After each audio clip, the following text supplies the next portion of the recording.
Hi everyone. Today's topic is lesson 1, the three questions. The three question chapter New Mulberry English course book. New Mulberry English course book will start today's first chapter. This chapter is written by Leo Tolstoy. He is a famous Russian author, a master of realistic fiction and one of the world's greatest novelists.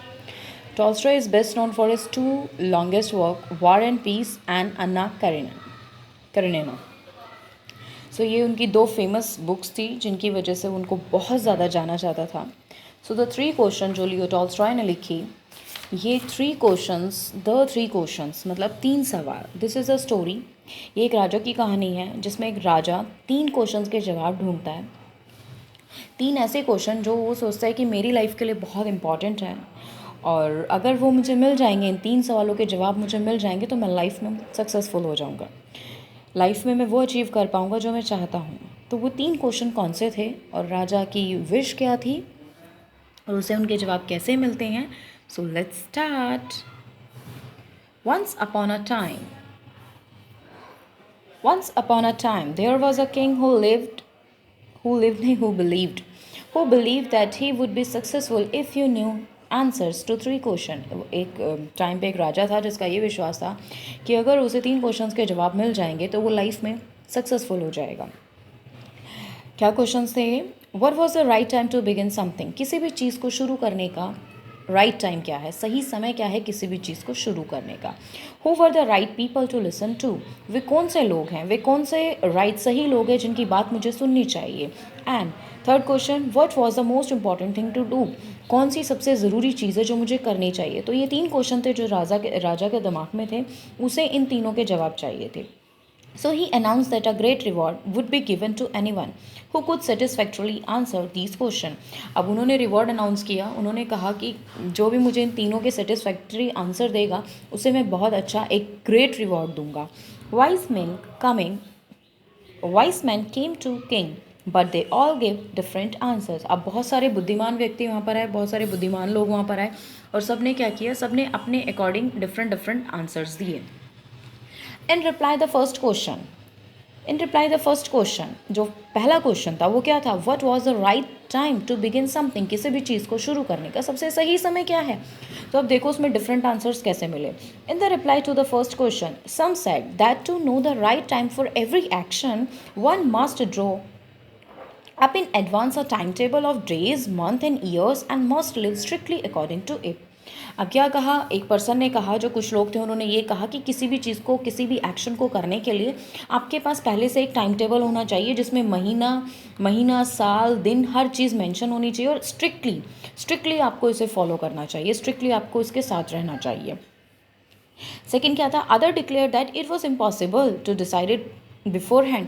अब दूसरा कोई था, उन्होंने इस line को काटते हुए इस लाइन में इंटरप्ट किया कि ये कैसे पॉसिबल है, किसी इंसान को पहले से कैसे पता चल जाएगा कि कुछ मुझे क्या करना है इन फ्यूचर में जाके. सो उन्होंने कहा ये तो इम्पॉसिबल है कि पहले से ही डिसाइड कर लो कि ये होने वाला है और इतना लंबा सालों का, महीनों का टाइम टेबल बना लो और पता हमें होगा नहीं कि हमें पहले से कि इन फ्यूचर में क्या होने वाला है.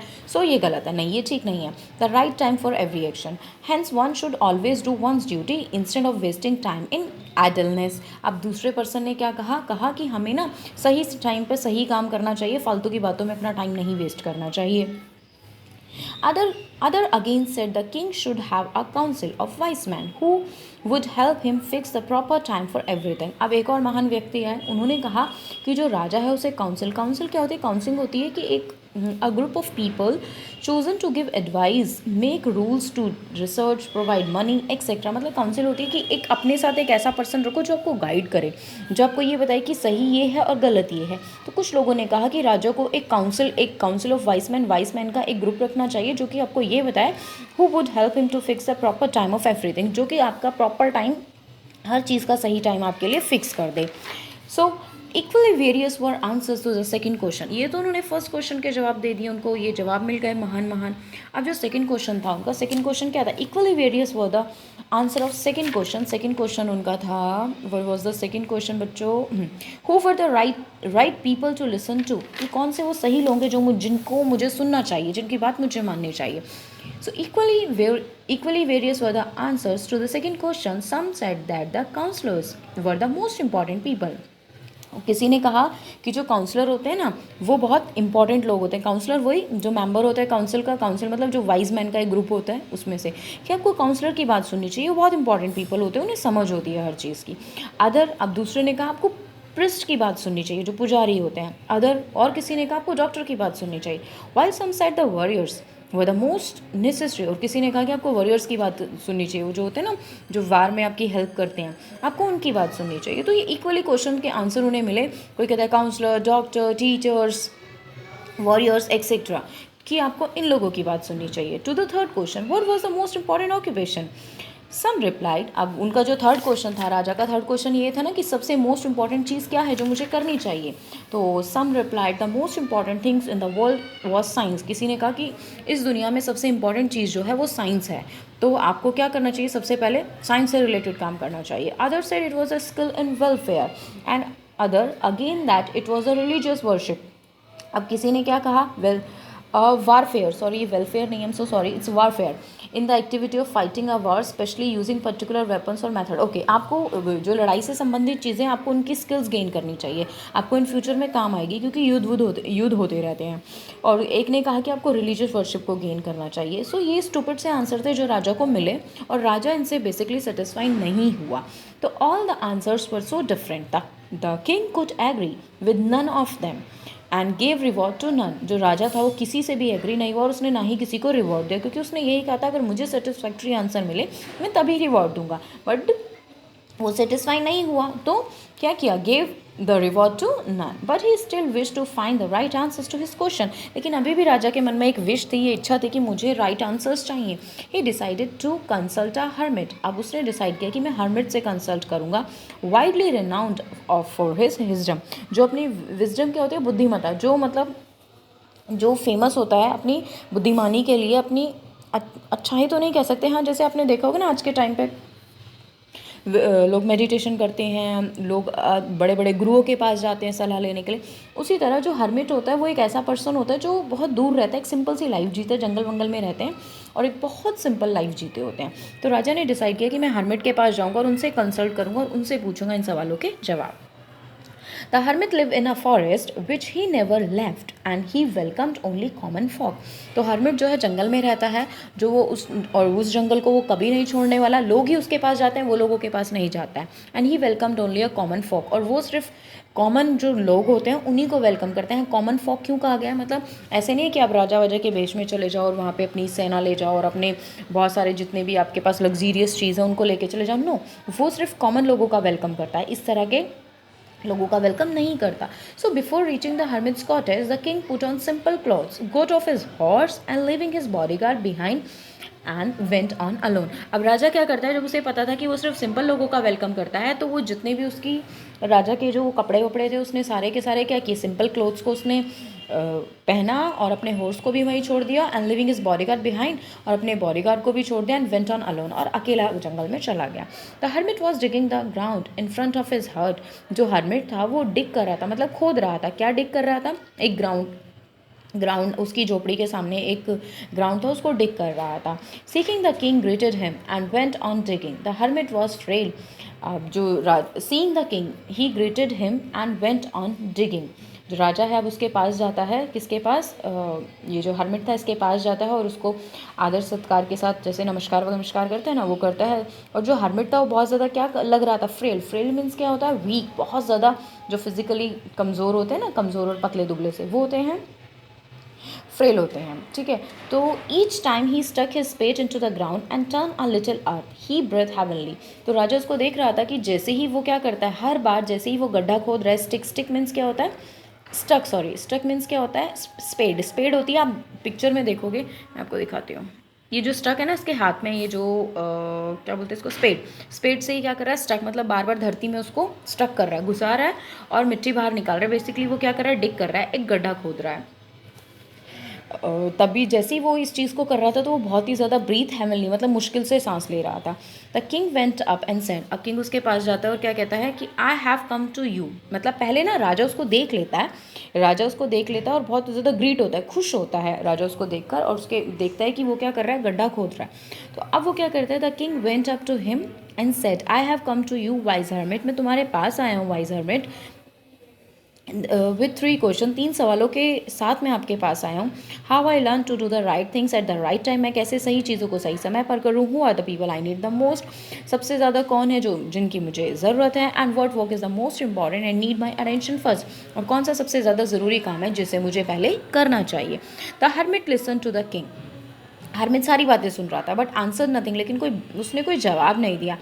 एंड स्टार्टेड डिगिंग अगेन, और दोबारा से डिग करना स्टार्ट कर दिया। यू आर टाइड, तुम थक गए हो। सेंड द किंग, किंग ने कहा let me take the spade and work a while for you, मुझे स्पेड दे दीजिए और थोड़ा सा काम मुझे आपके लिए करने दीजिए। थैंक यू, हरमिट ने कहा thank you, and giving the spade to the king, राजा को स्पेड दे दी। And he sit down on the ground, और वो ग्राउंड पर अब रिलैक्स होकर बैठ गया। कौन, hermit. 1 hour passed and then another, 1 घंटा बीता और उसके बाद दूसरा घंटा बीता। The sun begins to sink, जो सूरज था वो डूब ही रहा था। बिहाइंड द ट्रीज, पेड़ों के पीछे धीरे धीरे सूरज अब क्या हो रहा था, सिंक होना शुरू हो गया था, मतलब डूबना शुरू हो गया था। And the king at the last stuck the spade into the ground and said I came to you wise man for an answer of my question. अब वो लास्ट टाइम स्टक करता, मतलब लास्ट टाइम लास्ट स्पेड जो थी वो गड्ढे में क्या करता है, घुसा देता है एकदम वहाँ पर छोड़कर, फिर उसको क्या कहता है, वाइज मैन को कहता है कि मैं आपके पास यहाँ पर अपने आंसर्स के लिए आया हूँ। If you can give me none, अगर तुम मुझे कुछ नहीं दे सकते, चल भी मुझे बता दो, आई विल रिटर्न होम, मैं घर वापस चला जाऊँगा। तो वो मतलब वो देखते हैं ना, वो डिग कर रहा है, वो सोच रहा था कि मैं डिग कर रहा हूँ, शायद ही अब कुछ बोलेगा, शायद ही अब कुछ बोलेगा, लेकिन वो बोला नहीं। तो लास्ट में क्या करता है, उस स्पेड को वहीं पे स्टक करता है और राजा हरमिट से पूछता है कि जवाब देने आए तो दीजिए, वरना मैं अपने घर चला जाता हूँ। Here comes someone running, said the hermit. Let us see who it is. अब वो कहता है, हर्मिट कहता है कि देखो वहाँ से कोई भागा हुआ आ रहा है, पहले हमें इसे देखना चाहिए ये कौन है। The king turn around and saw a man come running out of the forest. अब वो राजा मुड़कर देखता है कि कोई आदमी जो जंगल की तरफ से भागा हुआ आ रहा है। There was a blood flowing from a wound on his leg, उसके लेग में, उसके पैर में वुंड मीन्स घाव हो गया है, जिससे कि बहुत ज़्यादा ब्लड फ्लो हो रहा है। When he reach the king, जैसे ही वो राजा के पास पहुंचता है, he fell to the ground, ground पर गिर जाता है। मॉर्निंग फैबलिंग क्या होता है, बहुत ज़्यादा विलाप करते हुए। The king wash the wound as the best he could, अब जो राजा था उसने अपना बेस्ट दिया, उसने उसके वुंड को वॉश किया और बैंडेज बांधी अपने हैंकरचीफ से। एंड विद अ टाल द हर्मिट हैड, और एक जो टाल जो हर्मिट के पास था उसे लिया और उसको उसने पूरा बांध दिया, मतलब उसने अपना बेस्ट दिया उसको सेव करने के लिए। when at the last man felt better, the king brought fresh water and gave it to him। अब जो आदमी था उसको थोड़ा सा बेटर फील हुआ तो राजा ने उसको फ्रेश वाटर दिया, फ्रेश वाटर वो उसके लिए लेकर आया। Meanwhile the sun had set, अब इसी दौरान जब राजा ने उसकी ट्रीटमेंट वगैरह किया तो सन डूब चुका था। And it had became cool, और अब वहाँ पे बहुत ज़्यादा कूल हो चुका था, ठंड हो चुकी थी। So the king with the hermit's help carried the wounded man into the hut and let on him on the bed. अब उसी की हेल्प से, किसकी हेल्प से, हर्मिट की हेल्प से जो राजा है उसने क्या किया, वो जो वुंडेड मैन था जिसको चोट लगी थी उसको क्या करते हैं, उसकी हर्ट में ले जाते हैं, किसकी, हर्मिट की हर्ट में ले जाते हैं और उसे बेड पर लेटा देते हैं। Lying on the bed the man close his eyes and was quite. अब जैसे उसको बेड पे लेटाते हैं तो वो क्या होता है, एकदम से उसकी आंखें बंद हो जाती है और वो चुप हो जाता है। क्यों, क्योंकि अब वो रेस्ट जोन में चला गया है। The king was so tired, अब राजा बहुत थक जाता है। एक तो उसकी वॉक जो वो जंगल में आया था, and the walk he had done, और जो वो काम उसने डिग किया था उससे वो बहुत ज़्यादा थक जाता है। That he crouch down on the threshold and fell asleep। Crouch down क्या होता है, set in a position with the body close to the ground and the legs bent under him. अच्छा, आपने कभी देखा होगा अपने आप को पैर मोड़कर लेटे हुए, बहुत पैर मोड़ते हो ना, बहुत नीचे के पैरों को बेंड करते हो और झुककर लेट जाते हो, इस तरह से। थ्रेश होल्ड क्या होता है, थ्रेश होल्ड होता है फ्लोर या ग्राउंड जो दरवाजे के पास होता है एंट्रेंस पे, तो वहाँ पर राजा क्या होता है, सो जाता है वहाँ पर इस तरह से, crouch down. When he awoke in the morning, जब वो सुबह उठता है, he found that wounded stranger was staring intently at him. तो वो क्या देखता है कि जो वो इंटेंटली मीन्स क्या होता है, कीन मीन्स बहुत इंटरेस्ट और उत्सुकता से। तो जो अब वो वुंडेड मैन होता है वो सुबह को उठता है और क्या कर रहा होता है, राजा को घूर रहा होता है। ये चीज़ राजा नोटिस कर लेता है कि ये मुझे घूर रहा है। फॉरगिव मी, मुझे माफ़ कर दीजिए। The man in a week voice, बहुत दुबली पतली सी आवाज़ में, मतलब जैसी एक आवाज़ होती है ना, उसको चोट लगी थी तो वैसी एक आवाज़ में उससे पूछता है प्लीज़ मुझे माफ़ कर दीजिए। When he saw the king, जैसे वो उस किंग को देखता है, was awake and was looking at him. अच्छा, when he saw the king was awake, जैसे ही देखता है कि राजा उठ गया है, वॉज लुकिंग एट हिम, और उसकी तरफ देख रहा होता है। तो ये जो लास्ट लाइन थी ना बच्चों, इससे ऊपर वाली, व्हेन ही अवॉक, जैसे ही वो उठता है, he found that the wounded stranger man staring intently at him, राजा की तरफ वो बहुत ही ज़्यादा बहुत ही ज़्यादा उत्सुकता से देख रहा है। राजा ने इसको अभी नहीं देखा।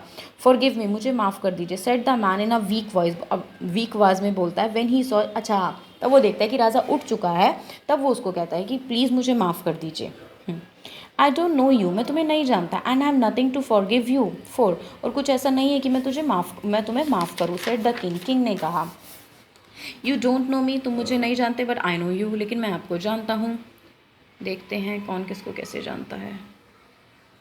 वो कहता है यू डोंट नो मी, तुम मुझे नहीं जानते, बट आई नो यू, लेकिन मैं तुम्हें जानता हूँ। I am an enemy of yours, मैं तुम्हारा क्या हूँ, एक दुश्मन हूँ। हु सोर टू रिवेंज, जिसने कसम खाई थी तुमसे बदला लेने की। On you as you wrongly took away my property, तुमने गलत तरीके से मेरी प्रॉपर्टी को ले लिया था। I knew you had gone alone to see the hermit and I plan to ambush you on your way back. कहता है जब मैंने देखा कि तुम परमिट के पास अकेले जा रहे हो, तब मैंने प्लान किया। एम्बुश क्या होता है? एम्बुश होता है किसी से छुपकर सरप्राइजली उस पर अटैक कर देना। तो वो कहता है कि जब मैंने देखा कि आप हर्मिट के पास अकेले जा रहे हो, तो मैंने डिसाइड किया कि मैं तुम्हारे ऊपर क्या करूँगा, अटैक करूँगा। But you did not return, लेकिन तुम तो वापस ही नहीं आए। I came out to find you, मैं तुम्हें ढूंढता हुआ यहाँ पे आया, और तुम्हारे जो बॉडी गार्ड है उसने मुझे क्या कर लिया, रिकग्नाइज कर लिया। एज आई रन अवे, जैसे ही मैं भागा, I fell and I was wounded, मैं गिरा और मुझे ये चोट लग गई, मुझे घाव हो गया। I should have blood to death if you had not nursed me, अगर तुम मुझे इस तरह से नर्स नहीं करते, मेरी इस तरह से टेक केयर नहीं करते, तो मैं डेफिनेटली मेरी डेथ हो जाती। I wish to harm you and you save my life, मैंने तुम्हें मारने की इच्छा करी और तुमने मेरी ज़िंदगी बचाई। Now if I live, if you wish it, I will serve you most faithfully, forgive me. कहता मैं जब तक भी जीऊँगा मैं तुम्हें ही क्या करूँगा, सर्व करूँगा, मतलब तुम्हारी ही सेवा करूँगा, और बहुत ही फेथफुल तरीके से। The king was happy, king बहुत ज़्यादा खुश हुआ इस चीज़ को सुनकर। The king was happy to have made peace with his enemy, वो बहुत ज़्यादा इस चीज़ को जानकर खुश हुआ कि जो मेरा दुश्मन था उसके अंदर अब क्या हो गई है, शांति आ गई। ही नॉट ओनली फॉरगिव हिम, उसने उससे सिर्फ माफ़ी नहीं किया, but he said send his own physician, और उसने ये भी कहा कि मैं तुम्हारे साथ अपना खुद का फिजिशियन मतलब डॉक्टर भेजूंगा, टू ट्रीट हिम, आप तुम्हें ट्रीट करने के लिए। And promise to restore his property, उससे प्रॉमिस किया कि जो तुम्हारी जितनी भी प्रॉपर्टी हो तुम्हें वापस मिल जाएगी, रिस्टोर हो जाएगी। The king went out and looked around for the hermit, अब किंग क्या करता है, दोबारा से जाता है और हर्मिट को देखता है। He wished once more to beg an answer to his question, अब वो एक बार और विश करता है कि काश उसे उसके जो क्वेश्चन है उनके आंसर मिल जाए। The hermit was outside sowing the seeds in the beds that had been dug the day before, अब जो वो हर्मिट था वो क्या कर रहा था, वो बीज को सो कर रहा था, जो एक दिन पहले वो गड्ढा खोद रहा था उसमें बीज को सो कर रहा था। The king approached him and said for the last time I pray to you answer my question wise man, वो कहता है कि मैं आपसे प्रे करता हूँ कि जो मेरे सवालों के जवाब हैं प्लीज़ उनको दे दीजिए। You have already been answered said hermit, hermit उसको कहते हैं कि तुम्हें तो आंसर पहले ही मिल चुका है।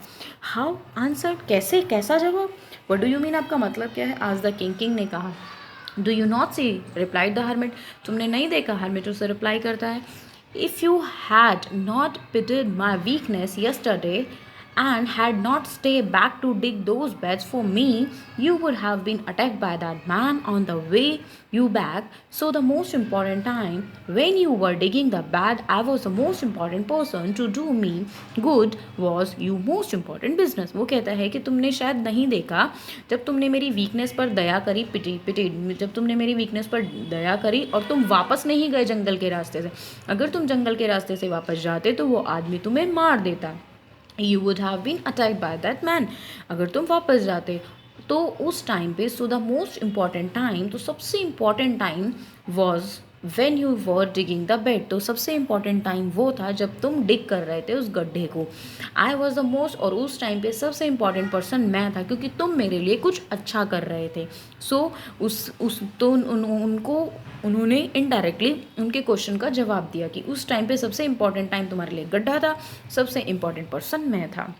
आफ्टरवर्ड्स, इसके बाद when the man ran to us, जब हमारे पास वो आदमी भागा हुआ है, तो द मोस्ट इंपॉर्टेंट टाइम, तो सबसे इंपॉर्टेंट टाइम क्या था?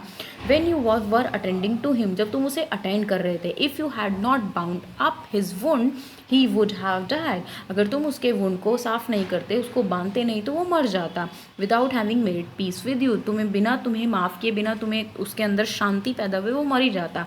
तो he was the most important person and what you did for him was the most important work, तो जो तुमने उसके लिए किया उस टाइम पे सबसे इंपॉर्टेंट काम वही था तुम्हारा, और वही तुम्हारे लिए मोस्ट इंपॉर्टेंट पर्सन था। सो रिमेंबर देन, एक चीज़ याद रखना, there is only one time that is right, सिर्फ ज़िंदगी में, दुनिया में सिर्फ एक ही टाइम सबसे सही है, वो है नाउ, अभी। It is the most important time because it is the only time when you have any power, सिर्फ आज का समय ऐसा है जिसमें तुम्हारे पास पावर है। कहने का मतलब है कि आज में जियो। Wow, what a message. The most important person is the one with whom you are at particular moment, और सबसे इंपॉर्टेंट पर्सन वो है तुम्हारी ज़िंदगी में जिसके साथ तुम आज हो। No one knows whether you will ever meet anyone else in the future, कौन जानता है कि जिसके साथ तुम आज हो, जिसके साथ तुम आज टाइम स्पेंड कर रहे हो, फ्यूचर में भी करोगे? कौन जानता है कि अगले पल तुम जियोगे? कौन जानता है कि अगला पल कैसा होगा तुम्हारी लाइफ का? तो the most important thing to do is to good because for the purpose alone are we sent into this life. वो कहता है कि कौन जानता है ज़िंदगी में कल किसने देखा है, किसी ने नहीं देखा। तो वैसे इसका जो मेन वो बनता है, लास्ट में एक लाइन अगर मैं कहूँ तो इसका मतलब ये बनता है, आज में जियो, जो आपके साथ आज है उसके साथ अच्छा टाइम स्पेंड करो। आज आप किसी के साथ हो लेकिन सोच किसी और के बारे में रहे हो, तो आपका जो वो टाइम है ना, वो ख़त्म हो जाता है, वो वेस्ट हो जाता है, उसका कोई फ़ायदा नहीं है। तो ज़िंदगी को इस तरह से जियो कि सिर्फ आज में जियो, आज को अच्छा करो, कल अपने आप अच्छा हो जाएगा। भगवान ने हमें धरती पे अकेले भेजा, तो हमारा जो पर्पस है, लास्ट में एक लाइन है, because for the purpose alone are we sent into this life, इस ज़िंदगी में भगवान ने हमें अकेले भेजा है। हमें अपनी ज़िंदगी को इतना अच्छा बनाना चाहिए, अच्छे कामों से, अच्छी चीज़ों से, कि हमें मतलब अपनी लाइफ पे अफसोस ना हो कि हमने वो नहीं किया, हमने ऐसा नहीं किया, काश मैं वो कर लेते। अगर आप कल को 1 साल बाद अपनी ज़िंदगी को जियोगे तो आप ये सोचोगे, यार आई विश मैंने 1 साल पहले ये कर लिया होता, मैंने उससे ढंग से बात कर ली होती, मैंने ये चीज़ें कर ली होती। तो ज़िंदगी में कल किसी ने नहीं देखा, जो है आज है। Okay, it was the fantastic story which is written by Leo Tolstoy. Okay, hope आपको चैप्टर बहुत अच्छे से समझ में आया होगा। अब इस बुक को धीरे धीरे हम इसके सारे चैप्टर ख़त्म करेंगे। Okay, thank you so much.